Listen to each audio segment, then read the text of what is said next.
Police case పెడతారు.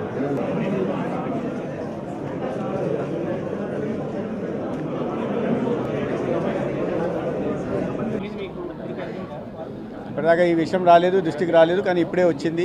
ఇటువంటి సంఘటనలు చాలా దృష్టికి వచ్చినాయి.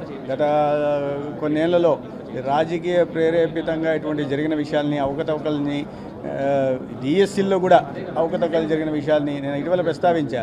పులివెందుల, మదనపల్లి కళాశాలల్లో యాక్చువల్గా జరిగిన నియామకాలను కూడా రద్దు చేసే దిశగా మేము వెళ్తున్నాం. ఎందుకంటే ఎటువంటి నియమ నిబంధనలను, విధానాలని అవలంబించకుండా ఇష్టారాజ్యంగా ఇంట్లో వాళ్ళకు కూడా ఉద్యోగాలు ఇచ్చిన పరిస్థితులు మనం చూస్తున్నాం. ఎటువంటి అవకతవకలు జరిగాయి. ఎందుకంటే విచారణ కమిటీని కూడా పంపడం జరిగింది. పంపించిన తర్వాత వాళ్ళు పెద్ద ఎత్తున జరిగిన అవకతవకల్ని, దాంట్లో అవినీతిని కూడా బయటపెట్టడం జరిగింది.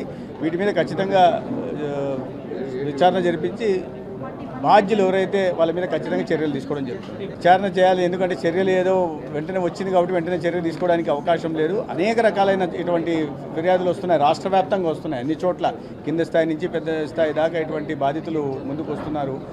అయితే నేను చెప్పినట్టుగా ఏ రకంగా అయితే అక్కడ ఉన్న నియామకాలను రద్దు చేశామో ఈ విషయంలో మాత్రం విచారణ చేసి బాధ్యత తీసుకోవాలి. క్రిమినల్ కేసులు ఖచ్చితంగా పెట్టి వాళ్ళ మీద చర్యలు తీసుకుంటాం.